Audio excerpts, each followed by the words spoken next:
Уважаемые коллеги, позвольте вас поприветствовать.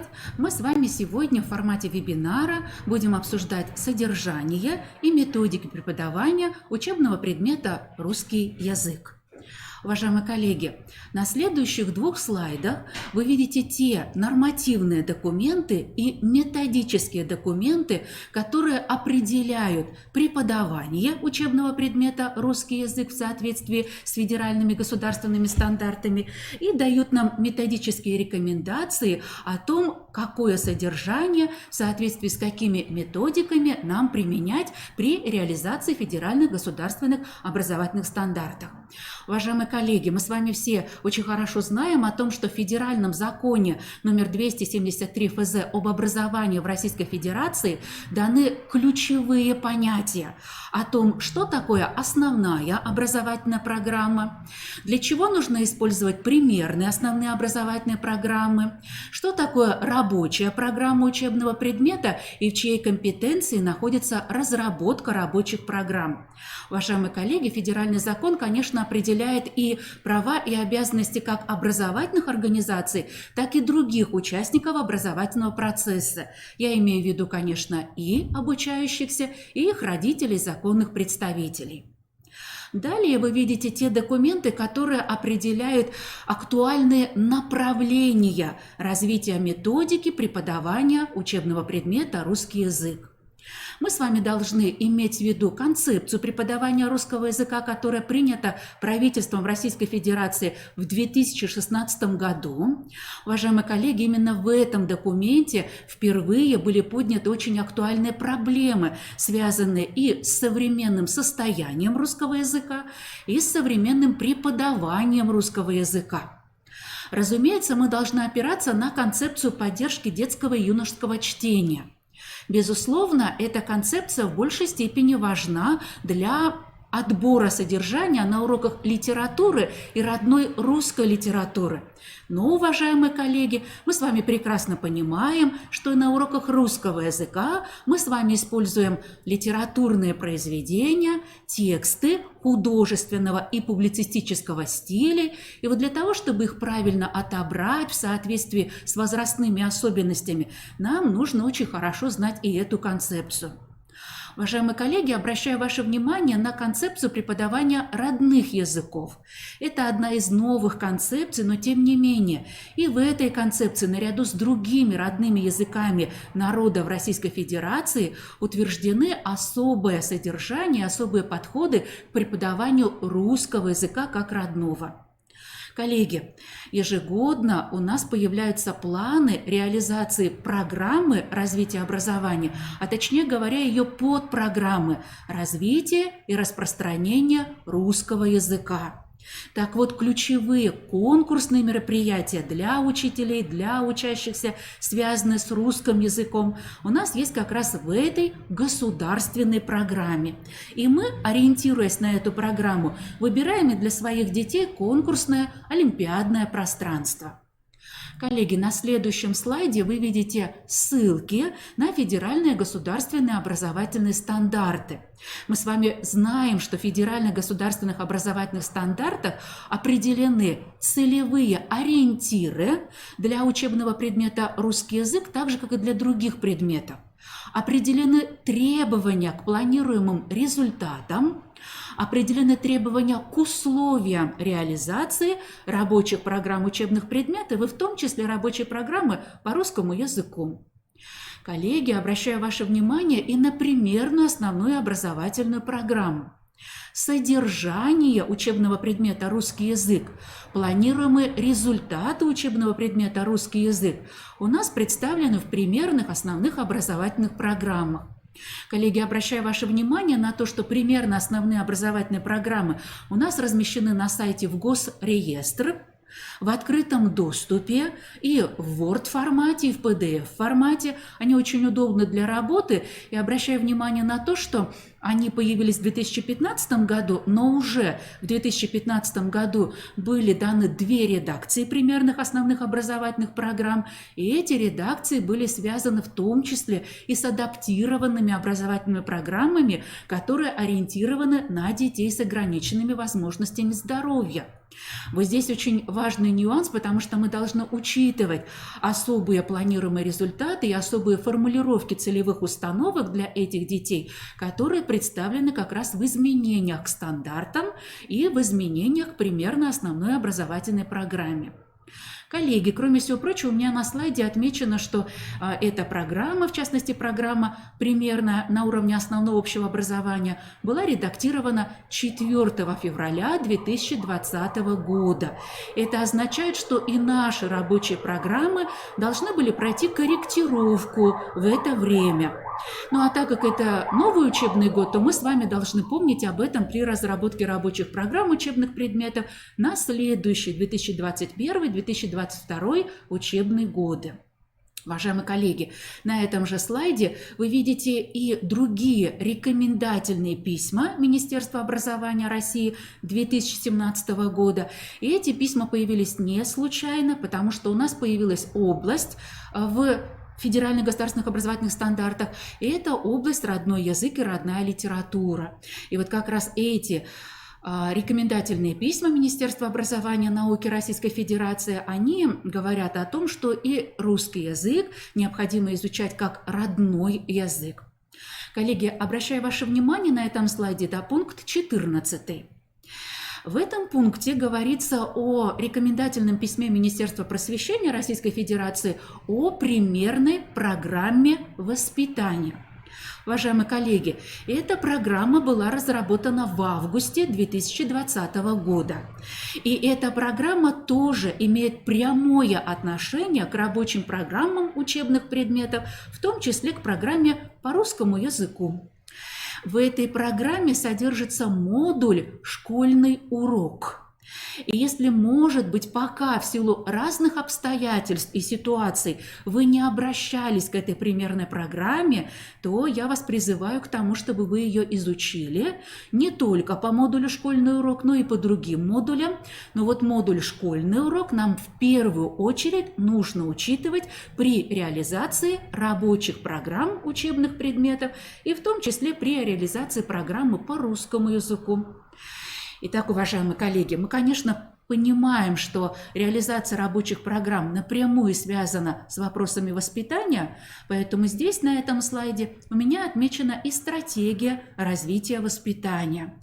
И эти концептуальные документы, примерная программа воспитания, стратегия развития воспитания задают нам те ориентиры, те воспитательные задачи, то содержание, которое мы должны с вами отбирать и на уроки русского языка для того, чтобы наши учащиеся действительно смогли на наших уроках сформировать те личностные качества, которые востребованы не только в обществе, но и в целом в мире в рамках общечеловеческих, моральных, этических норм.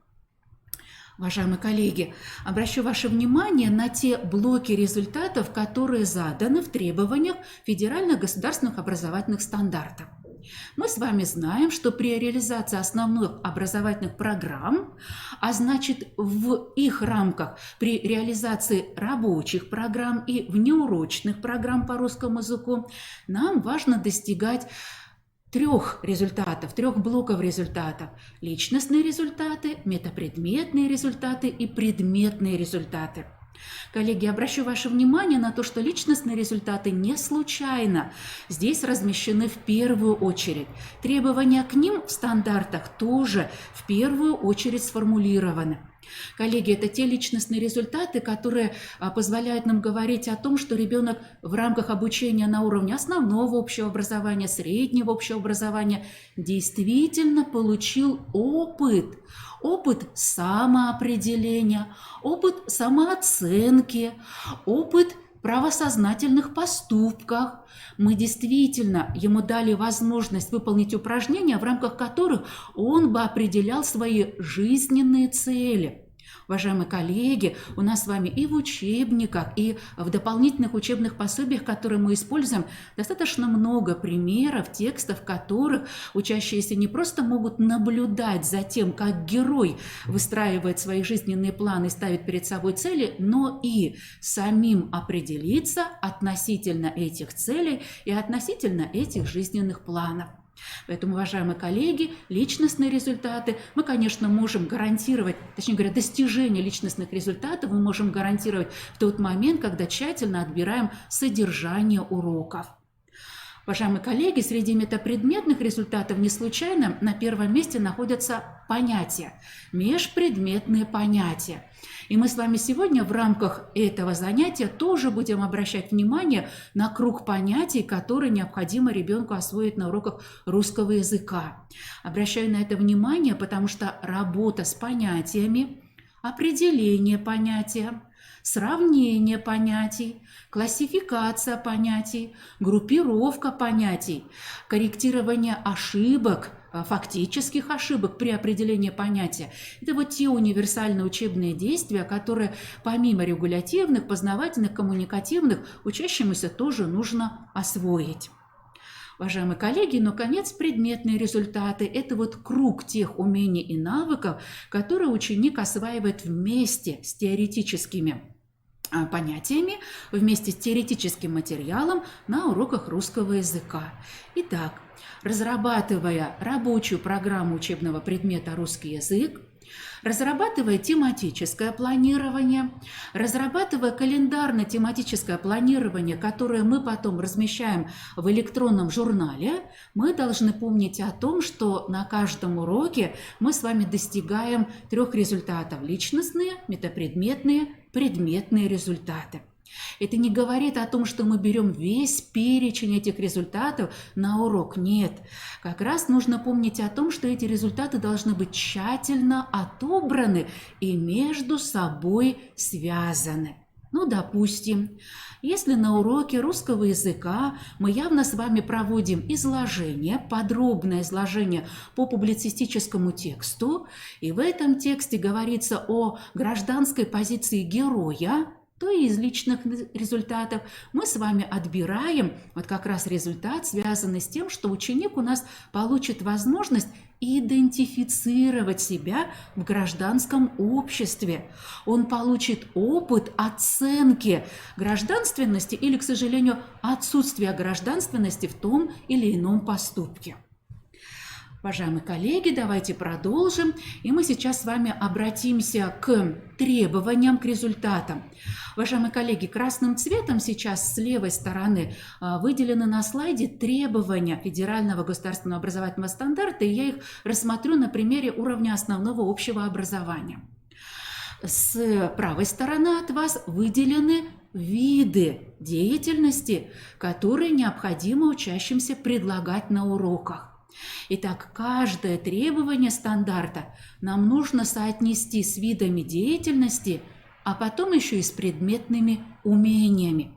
И вот тогда, когда мы с вами отбираем содержание для рабочей программы учебного предмета «Русский язык», нам как раз в первую очередь нужно обратиться к требованиям стандарта. Вот как раз в этих требованиях мы с вами находим те виды практической деятельности, которые нужно отразить в рабочей программе. Ну вот в частности, в стандарте заявлено требование такое – совершенствование различных видов устной и письменной речевой деятельности. О чем это говорит? Это говорит о том, что в практической части рабочей программы учебного предмета «Русский язык» должны быть разные виды аудирования.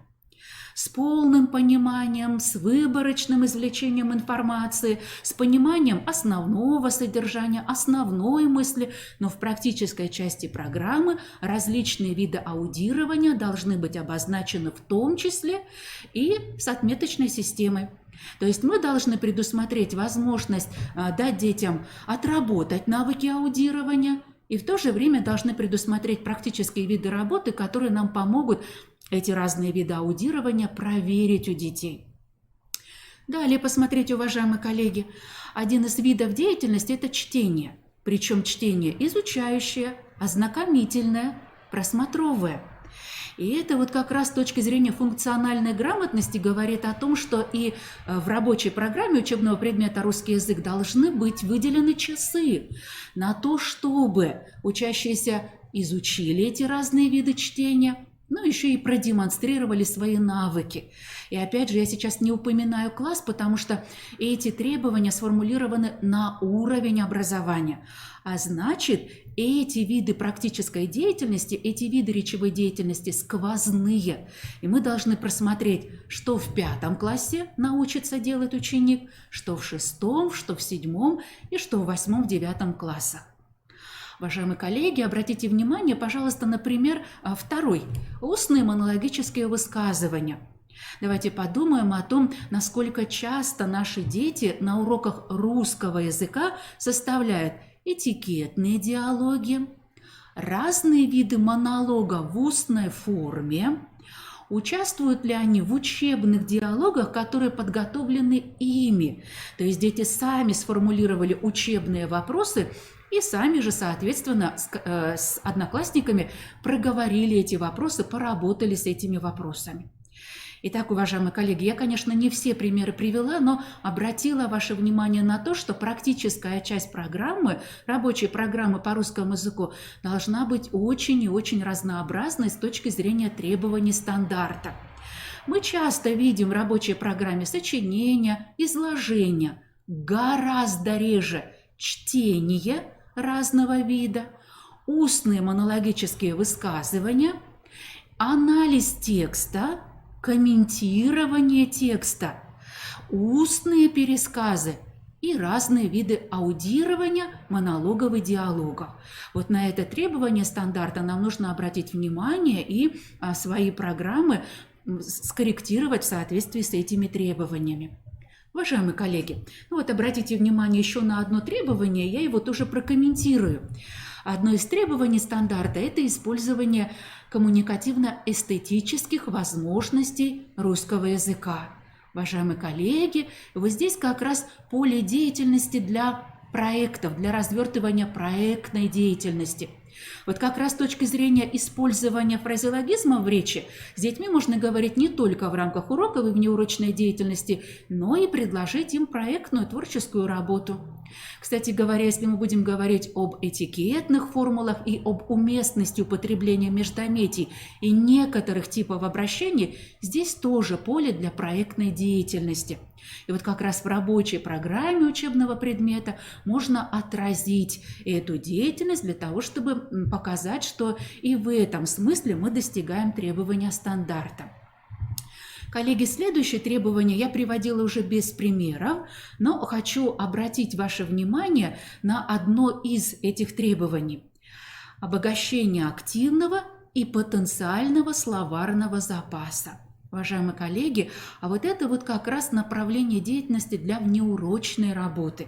И изучая лексику и в 5, и в 6, и в 7, и в 8, и в 9, и даже в 11 классах мы как раз можем привлечь детей к проектной деятельности, которая связана, например, с проведением интеллектуальных игр, например, с произведением не только литературных вечеров, но и вечеров, посвященных русскому языку, для того, чтобы достигать и это требование, воплощать и это требование стандарта тоже.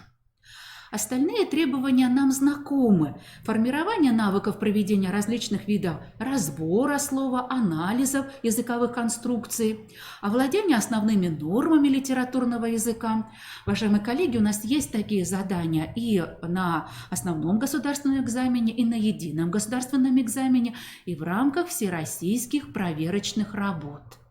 Ну так вот, как раз проведение различных видов анализа, различных видов разбора языковых единиц в рамках всероссийских проверочных работ для учащихся бывает достаточно проблемным. Это говорит о том, уважаемые коллеги, что, помня о методике преподавания русского языка, мы должны такие контрольные работы не на весь урок, на 10-15 минут планировать в течение учебного года несколько раз. при изучении частей речи, при изучении типов предложений, словосочетаний, лексических единиц, грамматических конструкций, фонетических явлений. Нам нужно предусмотреть не просто контрольную работу в виде диктанта или в виде теста, а вот как раз работу практическую, которая готовит к выполнению разных видов разбора. Чтобы, с одной стороны, ученик мог посмотреть на образец, на эталон разбора, с другой стороны, мог бы, например, скорректировать разбор, в котором допущены фактические ошибки, ну и, соответственно, попробовать самому выполнить разные виды разбора.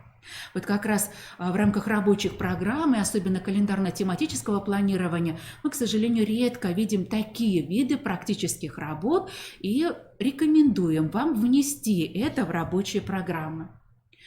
Уважаемые коллеги, если мы сейчас с вами перейдем к основному содержанию учебного предмета «Русский язык», то мы, конечно, с вами должны понимать, что это основное содержание напрямую связано с методикой преподавания. Вы видите перед собой те компетенции и определения компетенций, которые даны в стандарте. Но мы обязательно должны соотносить каждую компетенцию с тем содержанием, которое вы сейчас видите из, собственно, стандарта. Точнее говоря, из примерной основной образовательной программы. Уважаемые коллеги, это пример на уровне основного общего образования. И опять, обратите, пожалуйста, внимание, на первом плане речь и речевая деятельность. То есть вся рабочая программа подчинена тому, чтобы все, что узнает ученик при изучении морфологии, лексики, синтаксиса, орфографии, пунктуации, все это учащийся должен использовать при, собственно, формулировке уже собственной речи, своих текстов при ведении речевой деятельности. Дальше мы видим с вами блок «Культура речи». Это тоже не случайно, потому что в первую очередь примерная программа основная образовательная говорит о том, чтобы учащийся научился соблюдать нормы речи при ведении разных видов речевой деятельности, при аудировании, при чтении, при ведении монологов, при ведении диалогов и при написании письменных, допустим, творческих работ. И вот смотрите, речь, речевая деятельность, культура речи базируются на общих сведениях о языке. И дальше мы, конечно, с вами знаем все эти разделы науки о языке. Возвращаюсь к общим требованиям и еще раз обращаю ваше внимание на то, что эти компетенции лингвистическую, коммуникативную, культуроведческую вы тоже по блокам типовых групп умений учащихся прослеживаете в рамках мониторинга образовательных достижений учащихся. То есть, скорее всего, что на уровне образовательной организации у вас проводятся стартовые диагностики, в рамках которых вы как раз проверяете то, насколько коммуникативная компетенция, например, у ваших учащихся сформирована, и, конечно, вы проводите итоговые диагностики. Я в данном случае, коллеги, не имею в виду всероссийские проверочные работы. Я имею в виду внутреннюю систему оценки качества образования. И не случайно называю это диагностическими работами, потому что это вот как раз возможность не поставить отметку бальную, а все-таки продиагностировать то, насколько учащиеся продвинулись в изучении русского языка. Уважаемые коллеги, безусловно, содержание напрямую связано с планируемыми результатами. И вы сейчас тоже видите выдержку из федеральных государственных образовательных стандартов. И как раз перед вами пункт в ГОС основного общего образования. И вы здесь видите результаты, которые сформулированы достаточно широко. На двух уровнях. Выпускник получит возможность научиться повышенный уровень, выпускник научится, это базовый уровень. И вот как раз эти умения, навыки мы с вами потом распределяем по годам обучения. И еще раз обращаю ваше внимание, что точно так же, как и компетенции, точно так же, как и требования к результатам, эти уже конкретные планируемые результаты у нас по большинству своему в русском языке являются сквозными. И вот давайте мы с вами такое уточнение рассмотрим на примере одной из тем. Перед вами пример тематического раздела «Синтаксис». и выберем сквозную тему – главные члены предложения, способы их выражения. Уважаемые коллеги, вы можете сказать, что эта тема звучит у детей в таком виде только в 5 классе пропедевтика и в 8 классе основной курс изучения синтаксиса. Я с вами соглашусь и не соглашусь. На самом деле главные члены предложений, способы их выражения мы изучаем и в 5, и в 6, и в 7, когда обращаемся к темам по морфологии. Потому что мы с вами знаем, что в роли главных членов предложения могут выступить абсолютно разные части речи в русском языке. Поэтому эта тема сквозная. Посмотрите на планируемый результат, который актуален и для 5, и для 6, и для 7, и для 8, и для 9 класса. Итак, базовый результат – распознавать главные и второстепенные члены предложения. Планируемый результат повышенного уровня – использовать, по сути, использовать разные способы выражения главных и второстепенных членов предложения в своей речевой деятельности.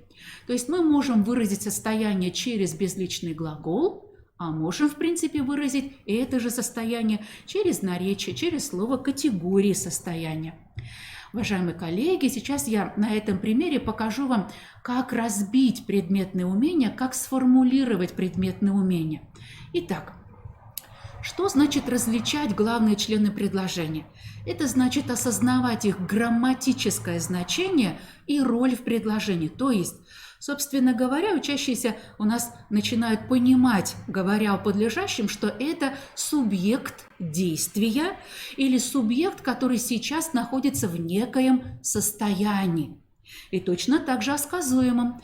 А наши учащиеся начинают понимать, что сказуемое либо выражает собственное действие или цепочку действий, или же выражает состояние, в котором находится конкретный субъект, или же это состояние характерно для многих субъектов, и определить действующее лицо невозможно, поэтому мы относим такой тип предложений к безличным предложениям. Уважаемые коллеги, очень важный нюанс, который нужно помнить, учитывать и в 5, и в 9, и в 6, и в 7, и в 8 классах, это задания, связанные с тем, чтобы дети научились различать способы выражения подлежащего и сказуемого. Изучая прилагательные, изучая краткие причастия, изучая наречия, мы с вами должны так или иначе вспоминать о том, что они могут быть главными членами предложения. Уважаемые коллеги, следующее умение предметное – это подбирать синонимичные варианты. Если ученик научится по возможности, если есть такая возможность, подбирать синонимичный вариант, который при этом не нарушает основное содержание предложения, не искажает это основное содержание, то это, конечно, тоже позволит ему научиться определять не только члены предложения, но и способы их выражения. Наконец, уважаемые коллеги, еще очень важный планируемый результат и тип задания – это находить главные члены предложения в соответствии с заданием. Очень часто у нас в учебниках задание звучит репродуктивно. Вы пишите главные члены предложения, подчеркните главные члены предложения. Мы можем это задание сделать продуктивным. Например, вы пишете главные члены предложения только из односоставных, определенно личных. И тогда у нас сразу будут работать два умения. Как раз одно из умений определять определенно личные предложения и понимать, что в рамках этих предложений есть только сказуемое, выраженное либо первым, либо вторым лицом глагола. Итак, уважаемые коллеги, задание может быть связано и с подлежащими. Например, вы пишете только назывные предложения или только подлежащие из назывных предложений. И вот как раз, когда ребята сталкиваются с таким заданием, они начинают понимать, что очень часто они назывными называют неполные двусоставные, в которых пропущено сказуемое обозначенное тире, и при этом обстоятельства есть. И мы понимаем, что это предложение двусоставное, неполное. Относить его к назывным не очень будет грамотно. Уважаемые коллеги, еще очень важный планируемый результат, который нужно реализовывать не только в 11 классе, когда дети готовятся к ЕГЭ, а нужно обращать на него внимание в 5, 6, в 7 классах, когда мы изучаем морфологию, и это результат, связанный с нормами согласования.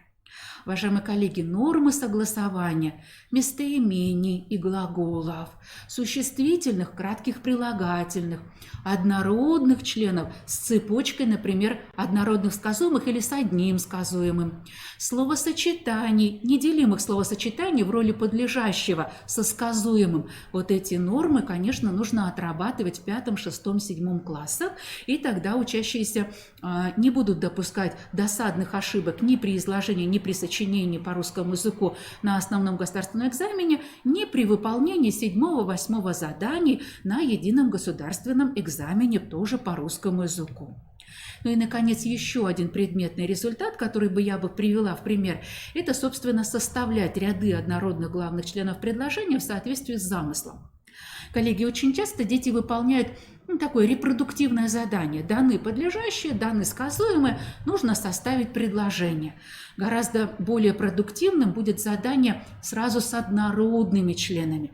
И вот такие задания, они очень подходят, когда мы, например, описываем фотографии, на которых запечатлены несколько лиц, и они выполняют несколько действий.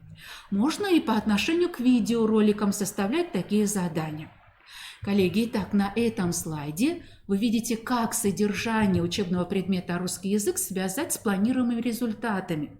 И я привела пример уточнения предметных умений для того, чтобы и вы при разработке технологических карт своих уроков тоже эти умения на разных этапах урока учитывали.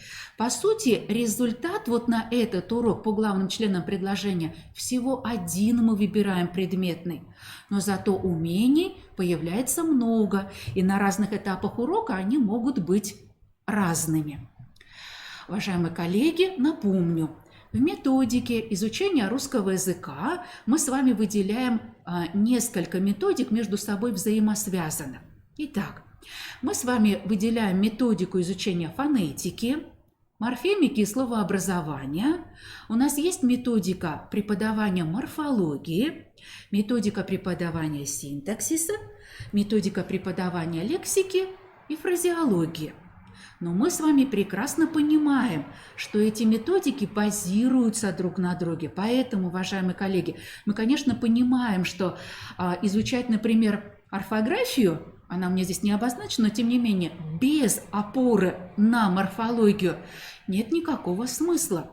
Потому что морфологический принцип написания, как и фонетический принцип написания, одни из ведущих принципов в русском языке. Опять же, изучать пунктуацию без опоры на синтаксис, на синтаксический разбор тоже будет не совсем корректно, потому что дети при расстановке знаков препинания должны понимать, что между собой эти навыки, эти умения взаимосвязаны. Итак, уважаемые коллеги, методики преподавания русского языка, несмотря на то, что они у нас разбиты по разделам языкознания, между собой тесно связаны, их необходимо учитывать. Уважаемые коллеги, в последнее время у нас появились новые методики. И в частности, я еще раз обращаю ваше внимание на то, что у нас разработаны методики работы с понятиями. И обращаю в данном случае ваше внимание на наработки дистанционной образовательной системы EIDAS. Вы можете найти ее в сети интернет. Обращаю ваше внимание на технологии и стратегии смыслового чтения, и в данном случае обращаю ваше внимание на то, чтобы вы работали с материалами школы 2000 и школы 200. Ну и, наконец, обращаю ваше внимание на последние методики развития разных видов речевой деятельности. И, кстати говоря, советую обращать внимание на методики, связанные с преподаванием английского языка и связанные с преподаванием русского языка для иностранных граждан. Как раз вот в этих методиках в последнее время сделан серьезный прорыв как раз в области того, чтобы дети осваивали навыки, развивали умения, аудирование, чтение, ведение монологов и ведение диалогов. Уважаемые коллеги, вот теперь обращу ваше внимание на блок, который мной обозначен как лингвистические понятия. Коллеги, здесь, конечно, может быть, даже не все лингвистические понятия мной перечислены, но тем не менее. Коллеги, обращаю ваше внимание на то, что дети, изучая учебный предмет русский язык, сталкиваются с большим количеством понятий. И нам нужно тщательно продумывать задания, чтобы дети помнили не только о том, что значит каждое понятие, но еще и помнили о том, где, при проведении какого разбора, при анализе какой языковой единицы им нужно опираться на существенные признаки этого понятия. Ну, например, возьмем с вами понятие окончание. И от того, насколько ребенок понимает, что это за морфема, участвует она в словообразовании или в формообразовании, какие бывают типы окончаний, а что, собственно говоря, с точки зрения формы слова они могут обозначать, какое они грамматическое значение имеют. Вот если наши учащиеся разберутся с этими существенными признаками этого понятия, вот, конечно, они будут легче справляться с тем, что у нас есть части речи изменяемые и части речи неизменяемые. То есть нам нужны задания, продумывать задания, которые помогают детям не просто запомнить это понятие, но и использовать это понятие при проведении того или иного разбора. Уважаемые коллеги, теперь посмотрите, пожалуйста, на разные виды упражнений и на их классификацию. Я здесь много останавливаться не буду, но обращу ваше внимание на то, что очень много у нас упражнений на воспроизведение и гораздо меньше упражнений на то, чтобы классифицировать, на то, чтобы обобщить те или иные языковые явления и на то, чтобы их между собой сравнивать. Например, сравнивать между собой синонимы, относимые к разным стилям речи и употребляемые в разных стилях речи. Уважаемые коллеги, ну вот теперь посмотрите, пожалуйста, на методы и приемы обучения. Они здесь на примере орфографии. Я выделила красным цветом, синим цветом вы видите разного вида упражнения, а вот красным цветом выделены те шаги основные, через которые нужно проходить при изучении не только орфографии, но и других разделов русского языка. Особенно обращаю внимание на эти шаги при изучении грамматических и речевых норм. Очень часто бывает так, что мы детям сразу предлагаем анализировать ошибки при употреблении деепричастий, причастий, числительных, местоимений, существительных, ну и других частей речи и других синтаксических конструкций. А на самом деле, в соответствии с методикой преподавания русского языка, сначала нужно обратить внимание над тем, как грамотно, правильно, эталонно эти части речи употребляются.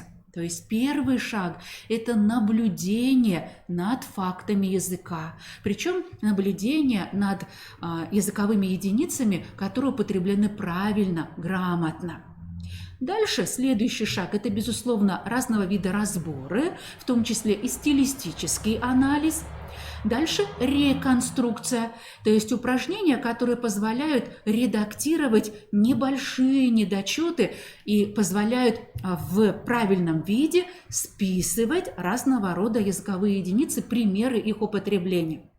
Ну и следующий очень важный этап – это конструирование, то есть ученик не просто должен находить в тексте или в конкретном примере, в предложении, в словосочетаниях, например, ошибки, связанные с употреблением числительных.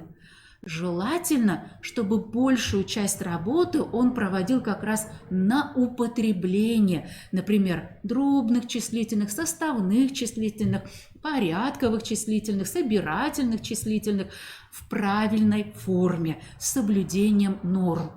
То есть вот эти шаги наблюдаю, разбираю, реконструирую и потом уже сам употребляю, сам конструирую предложения, словосочетания, тексты. Вот эти шаги очень важны не только в рамках орфографии, еще раз повторю, а в рамках изучения абсолютно всех разделов, и их можно считать эталонными, эти шаги можно считать типичными. Уважаемые коллеги, вот эта часть, которая была связана с содержанием и методикой преподавания нами завершена, но мы с вами в рамках этой же части нашего занятия сейчас будем говорить о разработке рабочих программ учебных предметов. Уважаемые коллеги, напомню, в законе, федеральном законе об образовании в Российской Федерации нам даны все понятия, которые мы используем и в образовательной системе. В частности, перед вами понятие «образовательная программа».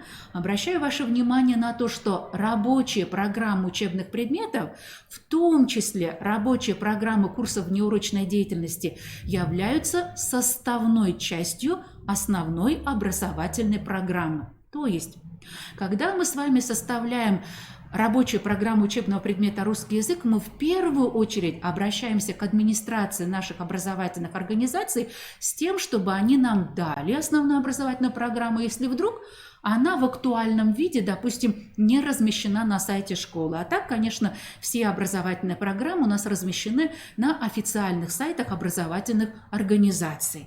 Итак, и объем, и содержание, и планируемые результаты рабочей программы учебного предмета «Русский язык» мы с вами берем из образовательной программы. А вот авторские программы и учебник мы с вами используем как дополнение. То есть мы можем расширить, мы можем углублять содержание рабочей программы, опираясь на авторскую программу и опираясь, соответственно, на учебник, например, по русскому языку. Уважаемые коллеги, разработка основных образовательных программ, а в их числе и рабочих программ, и программ внеурочной деятельности, находится в компетенции компетенции образовательной организации. Это не означает, что разрабатывает программу только учитель, это может быть группа учителей, и, безусловно, эту группу учителей курирует заместитель директора по учебной работе. Итак, уважаемые коллеги, рабочая программа – это часть основной образовательной программы. Требования к результатам нам диктуют федеральные государственные образовательные стандарты. Перед вами требования к структуре основной образовательной программы, но я не случайно их сейчас показываю. Коллеги, объем рабочих программ, то есть количество часов, у нас определены в учебных планах. А учебные планы, в свою очередь, модельные учебные планы, находятся в основной образовательной программе. Универсальные учебные действия у нас находятся тоже в основной образовательной программе, и мы должны их учитывать при разработке рабочей программы по русскому языку. Вся система оценивания у нас тоже находится в основной образовательной программе. То есть, по сути, все виды оценочных процедур, все механизмы оценки, которые вы используете в рамках преподавания учебного предмета «Русский язык», у нас размещены в основных образовательных программах. Поэтому при разработке рабочей программы мы в первую очередь обращаемся к основной образовательной программе. Итак, уважаемые коллеги, разрабатывают основные образовательные программы, а значит и рабочие программы в соответствии со стандартами и с учетом примерных основных образовательных программ. Уважаемые коллеги, перед вами ссылки, по которым вы можете найти примерно основные образовательные программы. И обращаю ваше внимание на сайт в Госреестр. На этом сайте размещена не только примерно основная образовательная программа по уровням образования. Здесь размещены примерные программы и по учебным предметам, в частности, по учебному предмету «Родной русский язык», «Родная русская литература». И вот как раз программа по родной русской литературе, она новая, она размещена в августе 2020 года. Кроме всего прочего, вы здесь найдете очень интересные программы по другим родным языкам. Рекомендую вам их для просмотра, потому что вы увидите очень интересные подходы к построению практической части рабочей программы, к отбору видов практической деятельности с учетом того, что мы должны развивать навыки чтения, навыки анализа текста, навыки аудирования, навыки говорения. Поэтому, коллеги, призываю вас изучить и другие примерные образовательные программы. Сейчас на слайде вы видите как раз те ссылки на документы, на которые мы опираемся при разработке рабочих программ учебных предметов. И пример я опять же привожу на уровне основного общего образования, но по сути и на уровне начального общего образования, и на уровне среднего общего образования у нас документы будут те же, просто будет меняться название стандарта и, соответственно, название примерно основной образовательной программы. Вот для вас пример стандарта среднего общего образования. Напоминаю о том, что федеральные государственные образовательные стандарты общего образования у нас в последний раз менялись в декабре 2020 года. Связано это было с введением примерной программы воспитания, поэтому призываю вас с этими стандартами поработать, потому что в связи с их изменениями нам нужно вносить изменения и в рабочие программы учебных предметов. Итак, уважаемые коллеги, обращаю ваше внимание на то, что сейчас в компетенции образовательной организации определять количество часов. Мы, конечно, традиционно определяем количество часов так, как у нас сложилось в практике, но тем не менее, если у образовательной организации есть возможность выделить этот час, то по согласованию с участниками образовательных отношений мы, в принципе, имеем право увеличивать количество часов, например, в 9 классе, например, в 10 классе.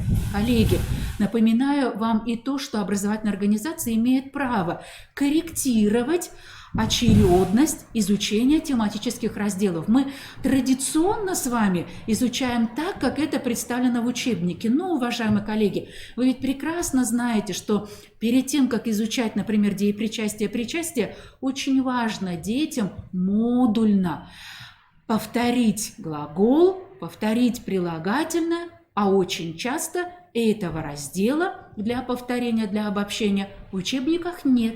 Никто нам не мешает это включить в нашу рабочую программу. Ну или, например, перед тем, как переходить с детьми к сжатым изложениям в 9 классе, вообще-то им можно напомнить принципы написания изложения и внести в рабочую программу учебного предмета, а точнее говоря, в тематическое планирование, а потом в календарно-тематическое планирование, тоже этот раздел, связанный с пересказом, в том числе и с устным, с особенностями пересказа, а потом уже и с изложением. То есть мы можем с вами корректировать и объем учебного материала, и его расположение по годам обучения. Уважаемые коллеги, вы видите те разделы рабочей программы, которые должны быть обязательно, но при этом очень многие образовательные организации вносят и свои разделы. Ну, например, оценочные материалы как раздел рабочей программы, методические рекомендации как раздел рабочей программы, и некоторые оставляют еще и пояснительную записку, в которой объясняют, например, на что выделен отдельный час, например, в 7 классе, или за счет чего происходит углубление содержания предмета. Эти разделы, которые я назвала, возможны. Единственное, что они иногда дублируют основную образовательную программу, потому что, по сути, в основной образовательной программе в разделе «Содержание» об этом тоже уже говорится, в разделе «Учебный план» тоже об этом говорится, и в основном разделе основной образовательной программы «Оценочные методические материалы» эти же материалы тоже размещены. Поэтому другие разделы, которые я называла, они на усмотрение образовательной организации. Перед вами размещены те 3, которые обязательны. Итак, уважаемые коллеги, обращаю ваше внимание на формулировку результатов. Коллеги, личностные и метапредметные результаты условно принято не разбивать по классам, потому что они на своем уровне актуальны для каждого класса. А вот предметные результаты важно разделить. Почему? Потому что эти предметные результаты, которые мы с вами сформулируем для 5, для 8 классов, для 6, для 9 классов, они нам важны для того, чтобы правильно потом отбирать содержание для контрольных, для диагностических, для практических работ. То есть, по сути, при разработке любой практической работы, сочинения, изложения, теста, контрольной работы, еще какой бы то ни было работы, мы должны с вами сличить содержание работы и планируемые результаты в рабочей программе. Если они совпадают, значит, мы все с вами сделали правильно. А если мы в рабочей программе не видим предметных результатов, которые распределены по классам, значит, и рабочая программа нами составлена не в полном объеме. Нужно вернуться и ее скорректировать, внести в нее изменения. Уважаемые коллеги, перед вами еще раз полный блок личностных результатов, метапредметных результатов. В метапредметных результатах обращаю ваше внимание, уважаемые коллеги, на познавательные универсальные учебные действия. Напоминаю, что в стандарте и в примерно основной образовательной программе сюда внесены такие универсальные учебные действия, как работа с понятиями, и такое универсальное учебное действие, как смысловое чтение. Вот как раз о смысловом чтении мы с вами будем говорить на одном из наших занятий. А сейчас я обращаю ваше внимание на то, что это универсальное учебное действие актуально не только для уроков литературы, но и для уроков русского языка тоже. Уважаемые коллеги, еще раз обращаю ваше внимание на уровни результатов, но теперь уже вот с какой точки зрения. Результаты на уровне выпускник научится, мы с вами проверяем. А вот результаты на уровне выпускник получит возможность научиться, мы учитываем. Учитываем при разработке программ внеурочной деятельности. То есть мы можем дать возможность учащимся получить опыт, например, анализа речевых высказываний, собственной речи, чужой речи с точки зрения уместности, полноты, выразительности, богатства, коммуникативного замысла. Вот как раз на занятиях, если у нас есть кружок, если нет, если у нас нет программы внеурочной деятельности, то в рамках внеурочных мероприятий, которые мы проводим по русскому языку, по литературе. Коллеги, кроме всего прочего, вот этот блок предметных результатов, повышенный уровень, выпускник получит возможность научиться, мы с вами еще и учитываем при организации проектной деятельности. Вот как раз в рамках проектной деятельности ученики у нас получат возможность достичь тех результатов, которые в этом блоке сформулированы. Уважаемые коллеги, итак, теперь мы с вами видим еще один блок – это содержание учебного предмета. Коллеги, я обращаю ваше внимание, что самым главным источником содержания является примерная основная образовательная программа. Она же, и эта примерная основная образовательная программа, использовалась образовательными организациями при разработке основных образовательных программ. Коллеги, очень часто основным источником почему-то указывают авторские программы. Это не совсем верно. С помощью авторских программ мы только расширяем или углубляем содержание. Ну и, наконец, посмотрите, пожалуйста, на тематическое планирование. Я бы не назвала его идеальным, хотя вроде бы условно, формально требования стандарта соблюдены. Но я дам другую рекомендацию, дополнительную рекомендацию. Коллеги, рядом с каждой большой темой, тематическим разделом очень просится еще один блок. Желательно показывать распределение этого количества часов. Сколько отведено на теорию, сколько отведено на практику, и внутри практической части сколько отведено на контроль. Итак, уважаемые коллеги, количество часов нужно представить с точки зрения количества часов на изучение теоретического материала, на освоение умений и навыков в рамках, например, написания сочинений, изложений, в рамках чтения, в рамках, например, устных высказываний и, собственно, на контроль.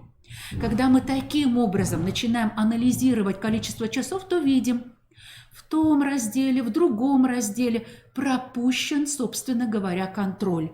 А традиционная методика преподавания русского языка предусматривает проведение контрольных работ по каждому разделу для того, чтобы при вот этом тематическом контроле фиксировать индивидуальные достижения учащихся.